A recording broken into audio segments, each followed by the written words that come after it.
There were 4 Arnold sisters. This is the picture of Irma. Continue, ladies. The oldest one of our sisters, and we're very sorry that she isn't with us here today. She passed away in 1990. I am the second oldest. And your And name? I am Fern. Mama? I am the third girl, and I am Nola. I'm the youngest, with many names. I hardly know which one to give. Lily is what my nieces and nephews call me, and probably that's as good as any. All right, ladies. I'm visiting here in Arizona, my 2 sisters, and I have been able to do that for the last few years since I have been alone. I come out about Easter time each year, and I'm thankful that I'm able to come and see them. I don't like to fly, but can't walk. Will you all tell us, for future generations, about your childhood, about your family, a little about Grandma and Grandpa, and some of their past? Would you tell us some of those things? Can you reminisce back there? Well, our parents lived to celebrate their more than 50 years married in Maryland. And everyone came, all the children and all the grandchildren were present.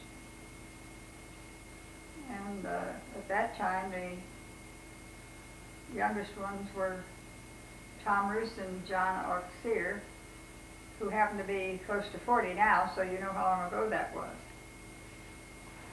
And they are the 2 youngest ones of the grandchildren, Lily's son and my youngest son. And we lived in Maryland at that time. Our father lived to be 79, and our mother lived to be 97. Not hard to remember. Oh, I didn't know that. That's right. However, our father was about 10 years older than our mother. Where did they meet? I didn't hear what you said, Kathy. Where did they meet? Where did they meet? Uh-huh. They met at a country school where Mother was the champion spelling bee. And it's the last day of school in the country schools years ago. They had a potluck basket supper.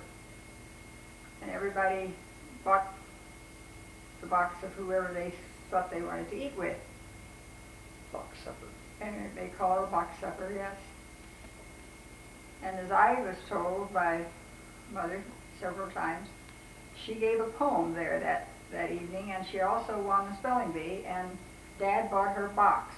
And he was there with at least one other person because he was a bachelor, and he and a couple of other guys would go to these last days of this closing of the school for the year and play music, and they'd have a little dance afterwards, and Dad played the fiddle. And he told the fellows that that little girl that just won the spelling bee and whose dinner he was going to eat with, he was going to marry, and they gave him a hard time about it. And that was at the close of that school for that year. And that's how he met Mother. In the state of Virginia. That was in the state of Virginia or West Virginia, I don't remember which. The old Arnold home place was supposed to have been the property, and there was quite a large acreage, as I remember hearing. Isn't that right, Nola? Mm-hmm. Yeah. Was on the line of Virginia, West Virginia. So 2 of us were born in Virginia, and 2 of us were born in West Virginia because we were all born in hospitals, which was unusual in that day and age. Now, you can add something to that, can't you? Yes, I was born in the hospital in Martinsburg, West Virginia. It was over the line. And the old home place was on the Chapin River, which is a branch of ran into the Potomac. And the folks had not only grazing land where there were sheep and that sort of thing, but they also had fruit trees. Peach orchard. Yeah, peach orchard and apple orchard. Of course, you know Virginia is a great state for apples. That's where they have the Apple Blossom Festival in Winchester each year. That's where I was born. Yeah, and Lily was born in Winchester. I was born in Winchester, And Irma? And Irma was born in West Virginia. at home. Yeah, she was born at home. I would love for you to tell a little bit about some of the crazy things you did during your childhood. But while you're just talking about your home place, can you back up and tell me a little bit more about things that I only can just vaguely remember, like how some people fought on the Confederate side and some on the northern side, and how grandmother was left orphaned and went to live with an aunt and uncle, and just a little bit more in the past behind there, and then tell us about your part. Grandmother, I don't know about that, but I know that Dad's only brother was left orphaned because his parents both died. Well, to back up and talk about the Civil War, our grandfather, Tilbury Miles Arnold, fought on the side of the South. And he had a brother who fought on the side of the South. And he had two other brothers that went to Ohio and fought with the North. And they, in those days, did not consider it a matter of slavery issue. The Civil War, as far as the southern states were concerned, was a matter of states' rights. And the history books have many times looked over that, and I think Leah, being a teacher, can elaborate on that more than I have. But it did break up families. But Dad said that when the war was over and they came back, his father told him that their slaves refused to be free because they had liked it with grandfather, and they continued to live there. Now the younger generations did leave later and go into the city and find other jobs, but the families stayed together until the children were grown on the home place. And what we used to call the home place was on the Cacapon River in West Virginia, wasn't it? West Virginia. And it was like a colonial house as I remember it. It had big porch upstairs all the way across, and one downstairs all the way across, and it was had a sloping down to the Cacapon River where we had the garden. I remember there was a big garden. But you used to ford the river. There was a place down back of our house a ways where there wasn't a bridge, and it was so clear that you could see all the little stones and stuff, and they drove their horse and buggies, and finally when cars got to be, they could drive them right across it because it wasn't very deep, you see. And that always sort of intrigued me that they could do that. It was a resort area. Now, Nola, you tell about the Byrd family coming up there. Oh, yeah, I remember my dad saying that the Senator Harry Byrd and Admiral Dick Byrd that went to the South Pole, and then there was a third brother, Tom Byrd, who was a lawyer, I believe, in Winchester. And Dad said that their dad used to come up there and go fishing with my grandfather. And one time when they came up there, Dad said, he said to them, he said, don't you have any little boys that you can bring up here to play with me while you're going fishing? And he said that their dad said, oh yeah, I've got 3 boys, Tom, Dick, and Harry. And Obie thought that Dad thought that he was just kidding, but really that's who they were. And they lived in Winchester. And of course, Senator Byrd was a senator from a number of years from Virginia. Now, you mentioned that your grandfather lived there too? Your grandfather lived in the same home? Yes. Yes, that was the Alton Arnold home. They owned that home before the Civil War. That had been in the Arnold, I don't know how long, but long before the Civil War. So you girls lived with your grandparents No. also in that home? No. Our grandparents died before my father was 8. By the time he was 18, both of his parents had died. I never did see my dad's parents. Oh, We only saw one grandparent, and that was our mother's father. Mm-hmm. All the rest died before They were our married. parents were married.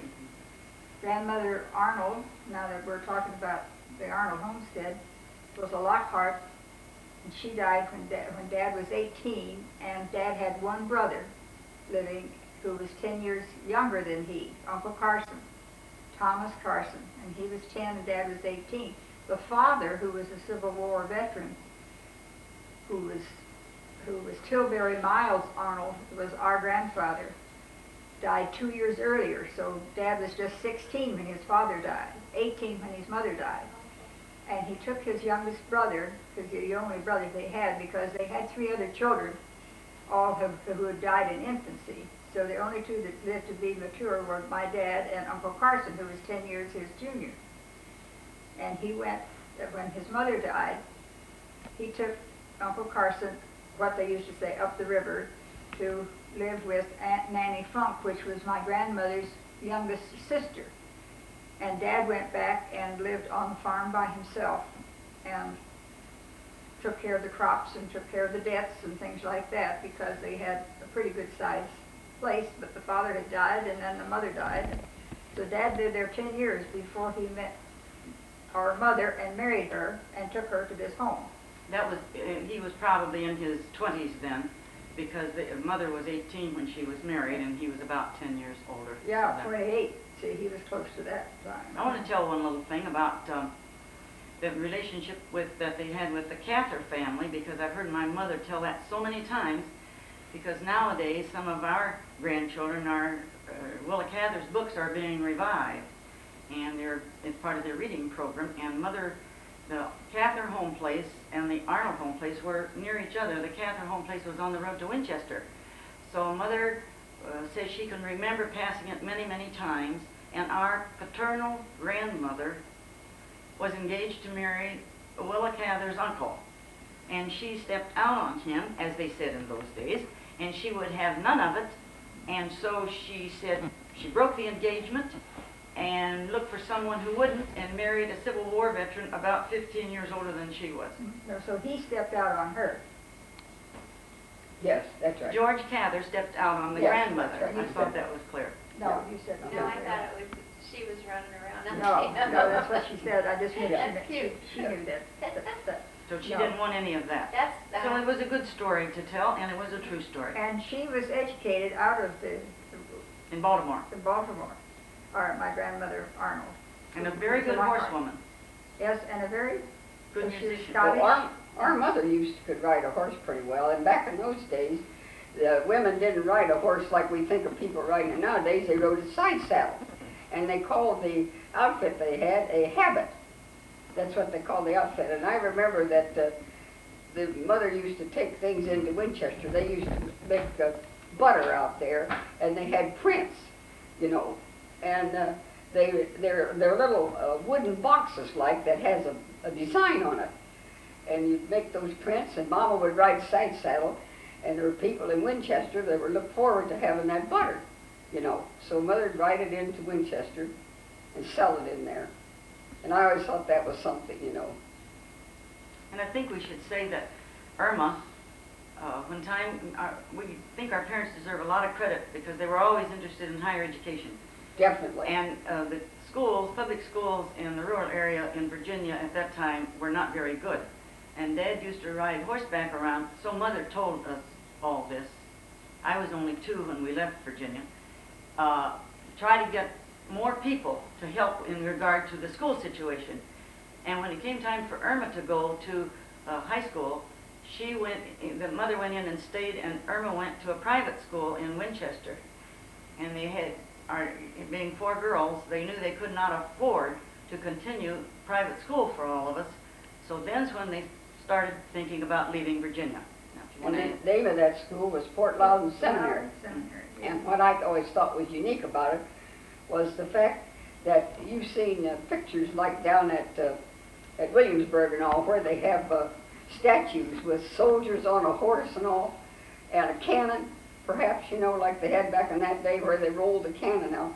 Well, they had one of those on the grounds at Fort Loudon, you know, and I always thought, oh my, wasn't that something? How much education did the parents have? Did your parents have? High school education, Both of them? equal to a high school education. Yes, They what didn't- would be now. They didn't give diplomas then the way they do Yeah. now. But Dad and Mother both were very anxious that we get a good schooling, And so and when they'd you sacrifice left Virginia, anything for it. They left Virginia in the 1922, I believe it was. That's right. You know about that? And sold the home place and moved to Illinois, where our mother's family was from. And that's another story, how she got from Illinois to Virginia, because her mother died when she was only 6 years old, and her father took her back to his home place, which was in Virginia. And she was raised by various aunts and uncles. And that's how she happened to be in Virginia. But her mother's people were from Illinois. In Peoria County there, and that's one reason you see that I went to elementary school in Princeville, Illinois, a little town of about, at that time, 1,500. It has about 2,500, I imagine now, doesn't it? Is that right? Something like that. And that's where the Farming community, retired farmers. the family burial plot is in Princeville. You hear they're buried in Princeville, Illinois. It's my grandmother, my mother's mother's, and my mother's father, and my parents are buried there, and Irma and her husband, and the Ada's husband are all there, and that's because, And I'll be there. yes, that's because we have that tie to our mother's family, who were old settlers there, really, in central Illinois, in that farming area. That's how they happened to go from Virginia to Illinois for a better school system, and Well, they they did had- well by it. Yes, the land-grant colleges were coming in they had already come in, but they were very effective as far as education was concerned. So the schools were definitely better in the Midwest than they were in the southern states. So you moved to Princeville, huh? So we moved to Princeville. Is this the place then where I have heard two neat stories? One about two girls who hid in a rumble seat, Yes. and one about Grandma who drove a car for the first time. Did this all happen in Princeville? Oh, in Illinois. Tell yes, those stories. I think they should tell about the Daily Vacation Bible School And bus. that one too. Oh, yes. Well, when we lived out in the country for a couple of years, out on the farm, we'd go into town to the Presbyterian Church at that time to a Daily Vacation Bible School. That was our vacation. Now, you know today what kind of vacations kids Yeah. think they need to go abroad or do this or that and the other, but our vacations was 2 weeks at Daily Vacation Bible School, which was about, 15 miles from the farm. Oh, not that far. Well, Oh, no, No, about no, 5 miles. 5 miles. 5 No miles more at the than most. 5. Oh. I Anyway, wouldn't want to walk it anyway. one of the people that lived, neighbors out on the farm, which is about a quarter of a mile away, had an old surrey, and with an old horse that we called Fly, and the horse was blind in one eye, and on the other side of us was a family named DeBoards, and then was our place, and then was the Mendels. Those were the ones with the old surrey. And so we went into Daily Vacation Bible School, and when we got in there, the preacher's wife in there said, "Well, you ought to put something on your surrey so we'll know you kids are coming in here." And so the next day we went in, and I think it was Dick DeBoard anyhow, printed on the back of it, he wanted to put his name first, the D for DeBoard's, Arnold's next in the middle, and then Mendel's, the D-A-M bus.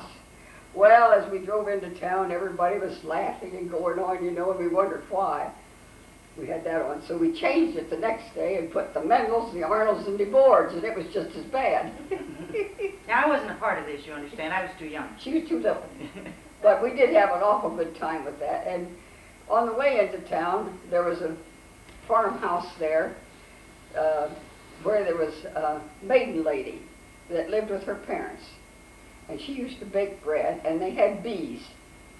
And when we go by from Daily Vacation Bible School, they'd call us in, and she had this fresh home-baked bread and fresh honey. And oh my, it didn't take us long to do away with a loaf of that, I can tell you. We just loved it. Nellie Martin. was Yep. her name. She Yep. lived just below the schoolhouse. Mm-hmm. You didn't have any trouble controlling the horse going back and forth? A couple of times, yes. But we went to a country school, which was called the Henry School, and there were only 6 kids in it until it got to where Lily I started. made 7. Yes, there were only 6 kids in the whole school, so there were only about 3 grades represented. So we had lots of free time, really, but we had a real good teacher, and different ones of the families, we'd bring soup or something for our hot lunch to go with our sandwiches, you know. And she let us have much more than an hour for lunch because we didn't need any more time. And we still got a real good education. Lots of personal attention, I always felt. Tell them about how you ran into the barbed wire fence. Oh, no, we don't want to tell that. Oh, yeah, tell that. That's a good story. Well, anyhow, out there on the farm, we had 3 cows. And they would, on a summer day in Illinois, they would be out in the pasture, you know, and they'd be lying down in the pasture. And it was Fern and my job to drive the cows up the lane to the barn for milking.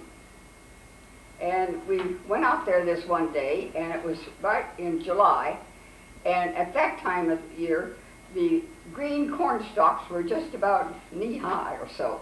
They were called suckers. Yeah, they're called side. And then they were putting in a new fence. They were putting in a barbed wire on the top of this fence that was about so high, because if it didn't, the cows were going to get over in that, and that would really throw the cows off. So, For ruin the They corn ruined- patch too. they ruined the milk besides. Yes, they ruined milk. And so one of those old cows, I was always scared of it, called Brownie. And she started to chase me, and I was turning around to see how close she was to me, not realizing that they had gotten that far that day with the barbed wire, and ran into the barbed wire and cut the big gash here, just missed the jugular vein, or I'd been a goner. Blood running all over everywhere. We got up to the lane, and I remember Mother coming out down there and was mortified, what have you. She got a hold of the doctor in town. There were 3 doctors, wasn't there, in Princeville, which was pretty good that day. 2 anyway. 2 that I remember. Well, maybe 2. Obviously, it was the 3rd one. And the Dr. Henson came out there, and I could see him yet coming up there. I was sitting on the porch coming up there, and he said, "Oh, my God, what's the matter?" So, of course, you know, he took care of me, what have you. There wasn't a hospital in Princeville. You'd have to go to Peoria, which was 25 miles away. Anyhow, he took care of it and all, and that was July, and they were always afraid, you know, of tetanus or something on a barbed wire fence and that sort of thing, or an infection and what have you. But I got along all right, I can tell you. And the problem was that instead of dropping the piece of corn, the corn stalk, the sucker, she held on to it, so the cow kept chasing her. And I kept telling her, drop the corn stalk, and the cow will not chase you. But she was so scared that she held on to it, so the cow kept on after her. And if you think I wasn't scared, I prayed harder than I've ever prayed. I didn't think the 2 of us would make it back to the place. Well, then we moved into town. Now, let me just say one thing here. Irma then was in school in Peoria at Bradley. Yeah, Bradley University. And she was planning to become a teacher. And she also took course at Normal. And Illinois. she did become a teacher and teach in the country schools in that area. And before you leave the farm, I just want to say that I just had 1st grade there, and I was ill, very sick a lot. You know, I'll tell that later. But anyway, Mother had very severe heart problems. And I can remember our dad sitting up with her all night because of her heart condition with angina pectoris. Anyway, what I remember is my dad would carry me over his back to school, which was a half a mile, whenever it was bad weather. So she didn't have to walk. And sometimes the winter would be bad enough and frozen enough that we'd be walking along on the hedgerow.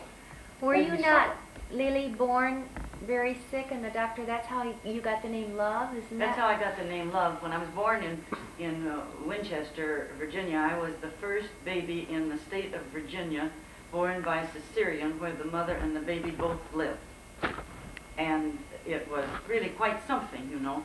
And they didn't think that I would live, so the nurse said, just call her Love or Lover. And so the family called me that all the time. I'll finish quickly. Then when we moved into town, and I had such a good education in this country school that they wanted to put me in the 3rd grade. And the 2nd grade teacher called home and asked for permission from my parents to if Bessie could be put in the 3rd grade. And I wanted to be named after my mother because she had. She told him her name was Bessie. And my mother said, I don't have a child by that name. And my father said, well, if she wants to be named after you, that's what her name will be. So my name was Bessie Lee Ada, named after Mother's brother, who's Uncle Lee, and his wife Ada. And that's technically my name, but it did not get on my birth certificate until I was old enough to teach school and get it on there. I was simply registered as unnamed infant White. Well, going back to the name situation, Yeah. Dad named Irma, Ollie Irma. And when I came along, I was named for my Aunt Fern, which was Mother's only sister. And the Allen was the name of the doctor. So they named me Fern Allen. And when Nola came along, which was 2.5 years later, I had been staying with some cousins of Dad's while Mother was ill, because she was quite ill with Nola also. And I was only 7 months. Mother had a lot of trouble with delivering her children.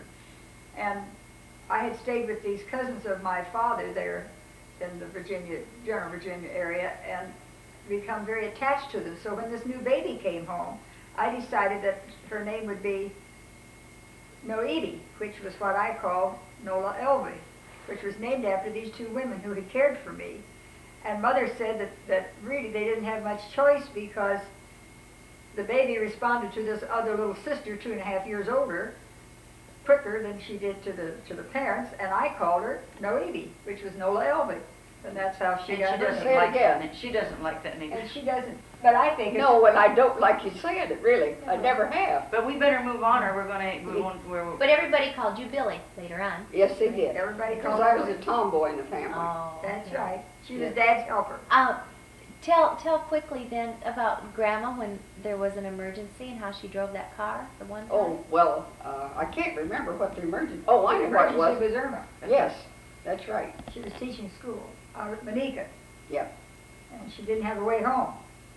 And we had a Ford. Model T. And, Model T. A Model T. Yeah, one of the first kind of in the area around there. Model T. And Mother didn't know how to get Irma there, and she'd never driven a car. And there was a railroad track she had to go over, and she got in that car and Had never driven a car. went after Irma. Irma almost Had a heart attack when she saw her coming. Mother coming. But Mother made it over the tracks and back home again and got in there. We always laughed about it. But anyhow, we left the farm and moved into Princeville. You gotta hurry up. And anyhow, we moved into Princeville, and that's where we went to later elementary school and the first year of high school. And Mother's health was deteriorating quite badly. And the doctor had told her in Peoria, the specialist, that she would, maybe a change of climate would help. And my mother's sister, Fern, who had just returned from a trip around the world, decided, and at one time she was a Red Cross nurse, and she had been, I suppose you'd call it, stationed in Huntsville, Alabama. And she thought Alabama might be a good climate for Mother. And so she went down and looked around in Alabama and found a place in a suburb of Tuscaloosa, Alabama. And we all moved to what we call Northport, which was a suburb of Tuscaloosa. And that's where Fern and I graduated from high school, and Lily went to high school. Well, I mean elementary school. Right. I only went through, I was sick a lot, so I was kept in bed in Illinois and for 6 months and so forth. And She had rheumatic fever. I had rheumatic fever when I was little. I had pneumonia twice, and they called it leakage of the heart, which it really wasn't, but I had lots of problems. So anyway, didn't have much physical activity of any kind. That was the treatment in those days. So I was only 10 when we went down to Alabama. Yeah. And I just want to add this, Go that we ahead. drove down to Alabama, and our car was pretty well loaded, but both Irma and Dad drove. And I got quite sick on the way down there, and Fern and Nola said, let's just go, I'll put them on the train or something and go on and leave them. But Irma stuck by me, and she said, we will not do it. We're going to take her right along. So I give her credit for keeping We me with really the loved her, though. Yeah. That's right. Anyhow, that was during the Depression, believe me, and times were hard. But as I remember Alabama fondly, and I liked it much better than Fern did down there. But I had a good time, I really did. And I want to say one other thing. One Yeah. reason we went to that area, Nola, was again education was foremost that's right. in the mind. And this is the where university was there. So And they that thought it was- would be, our parents thought it would be a good thing for that reason, and the irony of it is that none of us attended the University of Alabama, but that was the reason we went. But all of you went to college. That's right. Oh, yes, all of us. Well, I And got, graduated. I got to Bob Harrison. I got a 4-year scholarship to the University of Illinois, and that's why I went to Illinois to school. And Fern, I left and went out to be with Aunt Fern because she had always wanted Mother to give her one of the 4 of us because she was not married and had no children. And since I was her namesake, naturally I was it.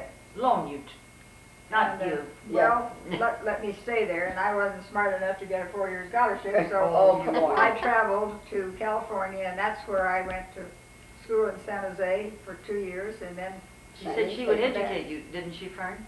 Aunt well, Fern? yeah, she wanted me to make her home, or my home was her, and Mother said, no way, until the girls have graduated from high school, they won't be separated, because Nola and I were just 2.5 years apart and had the same friends, were in the same class, and very close. A lot of people thought we were twins, although we really didn't look like twins, but we Or act like dressed twins. alike, but we always played, You were close. we were very close, and we played sports, and when she played tennis, one played net and one played back. When we played baseball, she was the catcher and I was the pitcher. And if we played basketball, she was the forward and I was the center. We worked like that all the time. We shared the same room. We shared the same friends. Now So it's we- left out. So, well, Irma was 6 years older, and this one was 6 years, Leada was 6 years younger. But No, Nola and I, you see, were, no, not quite, that's right. No, that's right, go on. Yeah. Because But there's we- 13 years between them. we tried, so we were very close up until we left to go to college. So where'd you go after San Jose then? I went back to, my aunt was killed in an accident, and I went back and got a job in Chicago to my sister Irma and lived with her, and then I went to Washington to help Mother and Dad find a place to retire and live. And I never left Washington. I went to George Washington University and finished law school there and got my master's. And lived there for 40 years and met my husband there. While our parents were in Alabama and while Fern and Nola were away, our father was almost killed by lightning while we lived in Alabama, and I will never forget that. Oh my. He took any kind of jobs he could get because he was not a skilled laborer And that was in depression. Depression days, and he was working in the timber, and he was out in the woods and expecting to be picked up by the truck that came by and picked up the men that worked out there. And assisting him was a colored man. And there was a storm, and he heard the truck about to come to pick up the men that were working, and he started toward the road, and the lightning came down, fierce lightning, and the tree, and he had an axe in his hand, and struck him and knocked him to the ground, and he was burned badly to the bone, and they said he was as black as the black man when they picked him up, and that was just a very matter of minutes And that was 100 years to the day that his grandfather was killed by lightning. by lightning, which I think is quite a coincidence. But this was about in the 1933. 1930s. 3. So anyway, I just thought I'd add that little bit Oh, to the yeah. story. So then where did you- The lightning hit the blade of the axe, you see, and Dad's hand was on the handle, so then it hit the blade of the axe, ran up and ran through him. Well, it went around him just the way it does a tree, Yeah. and burned him, as I say, to the bone, and well, the blessing is that it did not hit his head. He was paralyzed for quite 3 months, but he survived it, and his mind was fine, but he was always a little sluggish on that side as far as infections and any disability was concerned. And he always had, his blood pressure was always elevated. But it was wonderful. He came through it with, he was a Yes. strong man and a fighter, and both our parents always worked hard. Yes, and I never remember them quarreling. Dad didn't smoke, he didn't drink, and of course, Mother didn't. And If they I did- never remember them ever fussing or fighting in front of us children. The thing that would aggravate me the most was that if you'd ask one, could we go somewhere, ask your mother. We asked our mother, what did Dad say? So, Typical. it could wear you down. But as far as having a happy home is concerned, we were poor, we didn't have much in the way of money, but we had, Mother sewed and Aunt Fern sent us clothes that she could no longer use, and she made us over things, and I think we looked as good as the next guy. We were respected too. We really were not aware that we weren't wealthy. As a family, we were respected in the communities Yeah, where we lived. and our homes were nice houses. We had a piano, and we had a lot of things that a lot of people didn't have, but as far as being wealthy, we And weren't. Fern and I used to do a whole lot of singing. Oh, yes. And we then sang later, together. Lily sometimes joined us, but Oh, yes. we sang in the church. We sang out in different places we were asked to sing. You want to sing a little right now? Oh, no, No. definitely not. That'd be fun. But One of anyway, the jobs that my father got when we were in Princeville and the farms went bad again was he was janitor of the Methodist Church and the Presbyterian Church and caretaker of the cemetery. Prince George. And Nola and I helped him do that. You know, it was another job you could have. Turn it off. Okay. And then we'll We'll we'll stop. finish it after the phone. Yeah, well, she'll be. Just thought that somewhere along the line it would be very nice to say how we each one met our husbands for our children's and our grandchildren's, but I don't want to leave Leada here in the 6th grade looking for a husband, because that wasn't the way it was. That's quite all right, but I think we should say that Mother's sister, Fern, with whom Fern was living, was killed in an auto accident. And we went, at that time, then Fern went back to Illinois. We can say this quickly, and you can prompt me. And then Mother had to settle the estate, and in order to do that, she had to be a resident of California. So Mother and I went out there, and Dad came also, and I lived out there and had my junior year in high school out there. And Nola, where were you right then? I was at the University of Illinois. You were at the University of Illinois. I wanted to point that out. Yeah. And Irma was working in Chicago. And I went back and lived with her for a year And- and got a job in Chicago. And you were saying how nice and cooperative Irma was. Yes, she was. Definitely. She was a wonderful, I want to make a remark here on behalf of all of us, since Irma isn't with us any longer, but she was an older sister, and during the Depression, she was the one that had the best job because she had gotten to Bradley University and the normal teachers training. So she was a school teacher, and there wasn't enough nice things that she couldn't do for us. And if there were little things that we wanted, Nola and I would always want something, you know, we were at that age. And Irma could afford it. It was always there. And I really want her children particularly to know that she was the easiest going sister and the kindest sister that you could ask for. Wonderful disposition. Wonderful disposition. She never gave anybody a hard time. Nola was telling us about her. She wanted a pair of shoes when we graduated from the 8th grade with buckles on them. Patent leather with buckles on them. Oh, boy. Boy, she thought she would, if she just had that she could have had nothing else. Well, Mother made us each one a dress. Mine Out was of Georgette. a lavender and hers was pale green. And Irma got us the shoes.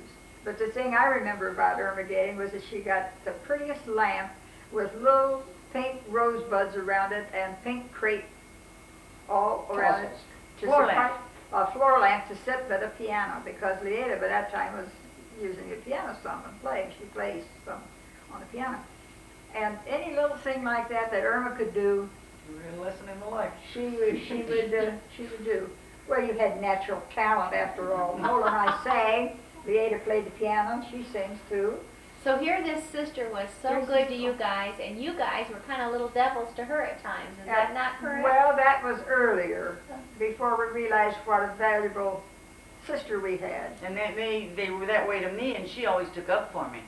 And Irma had a date with a guy named Walt Smith one night, and they were going down to Peoria to a movie or something. And Fern and I, being the Cats and Jammer kids, we crawled in the back seat, down on the floor, and they got about, halfway there, and Fern and I popped up and said, "You better take us home. Mom will be worried about us." Irma was so perturbed at us. We ruined her evening, I'll tell you. But I want to say too, before this breaks off, that Irma taught school, and she met her husband because her first job was his school. So she taught his younger brothers and sisters, and that's how she met Robert Harrison. For the Then- county. Then Robert went on to the University of Illinois, and he helped Nola get her scholarship, as Nola has just said. And that's how Irma met Robert, and then when Nola got to Illinois, she met her husband, Ralph, who was a student at the University of Illinois, and Ralph, well, if I'm not telling you right, you stop me, but anyway, when Nola and Ralph were working at the Mrs. Peterson's house, they had a roommate who was turned out to be Lieda's husband, Ruth. Bob No, Ruth. roommate. A roommate. Yeah. Well, the Peterson house was a boarding house for boys. Nola worked there in the I helped Mrs. Pete with make salads and salads stuff. and things like that, see. So it all started with Irma teaching in Bob's school, Bob going to the University of Illinois, and Nola and Ralph meeting at the University of Illinois, and Bob Bruce, Lieda's husband, Met because we met Bob Roos. met because We knew Bob he Roos. he knew Nola and Ralph, see, so that's a, and as for me, I didn't have anything to do with any of that because I got a job in Chicago, and then when I finished, then when Irma and Robert got married, I went to Washington, D.C. and worked my way through law school and met my husband in the government. He was working, he had his doctorate and had been teaching at Ohio State and came to the State Department, and I met him on a blind date at a party, see, so how I met George was entirely different. But all of these others were kind of connected a little bit, which I think is a nice thing to You left me in California in junior and high school. All right. bring yourself up to date, Lynn. Give her a chance. We came back then, Mother and Dad and I came back, and we came back to live in Maryland in the D.C. area. That's why Fern was there helping Mother find a home for us, partially because Mother had a brother who lived in D.C. named Uncle Lee Calvert. And there I had my final year of high school, one in Alabama, one in California, one in Maryland. See, that's pretty good.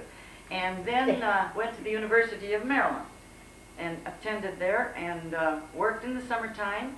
And then I remember Nola helped me some with the tuition, which wasn't the way it was now then. The fees weren't that way, but I worked some. And then luckily in my senior year, one of the teachers quit and they asked me if I would audit my courses and finish the year out. So I got to teach before I'd even graduated, which was a big plus.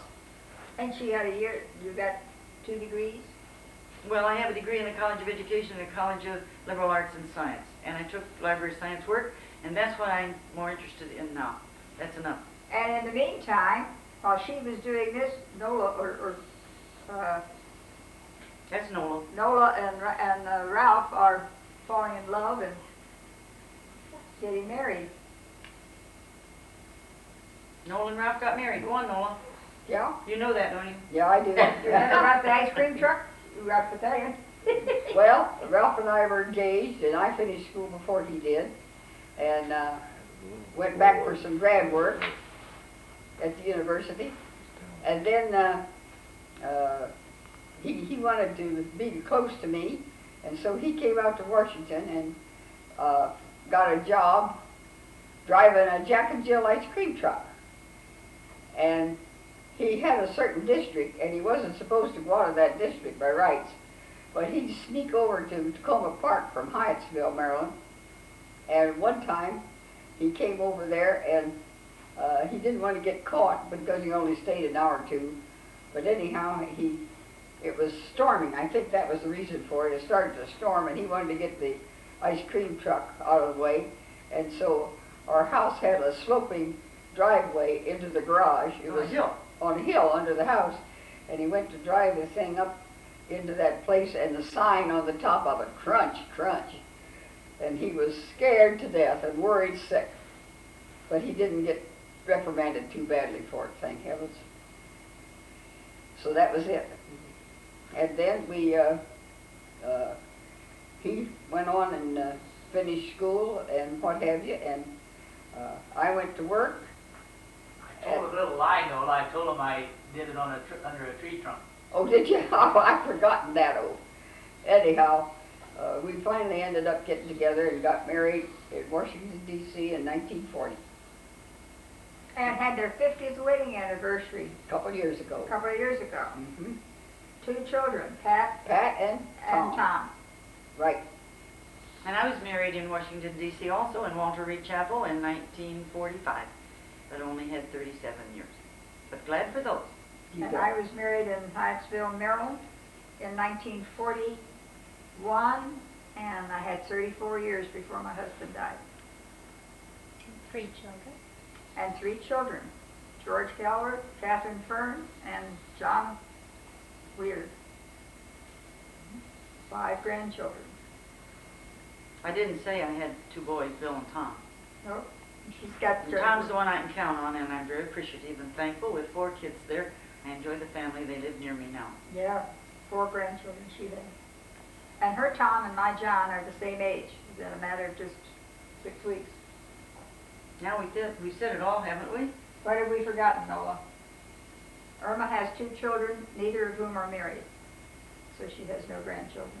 She But and her she husband- raised a niece. That's right, Norma. who- Roberta and Irma are Irma's children, but Irma raised a niece of Robert's, her husband, that we consider our niece also. And she and Paul have 3 children. So Irma felt she had grandchildren. That's right. Now, they lived in Champaign, Illinois.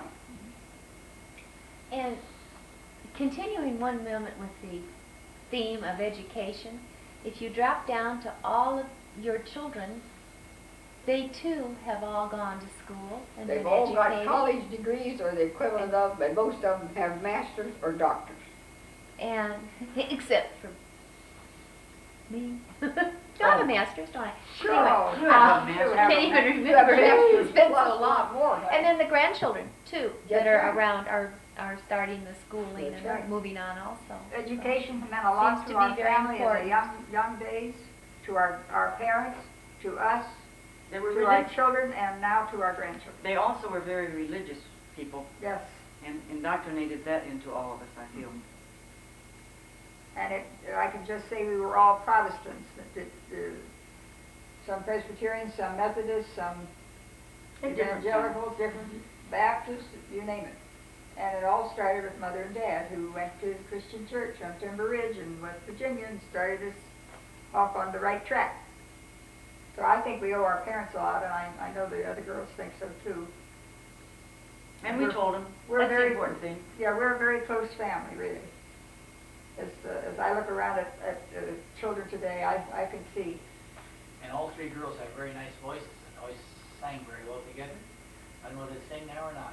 I would like for Fern and Nola to sing. I've lost a vocal cord, and all I can do is talk. And I'm hoarse as can be. And I am too. You know, they say you're hoarse, you must have a little cold. Come on, just sing Blue Heaven a little bit. Oh, I This- don't even We'll know end it whether I on just could a do it line now. or two of No. Blue Heaven. No? It'd be a good way to end it. You have to start. When it whippoorwills near the call, beat. get going. When whippoorwills Too call, high. when whippoorwills call, and it is night, I'll hurry to my blue heaven. I turn to the right, a little white light will lead you to my blue heaven. You'll see a smiling face, a fireplace, a cozy room, a little nest that's nestled where the roses bloom. Just Molly and me, and baby makes 3. We're happy in my blue heaven. Sounds like Lord Swell. Oh, yeah. Big a deal. Thank you, Alan.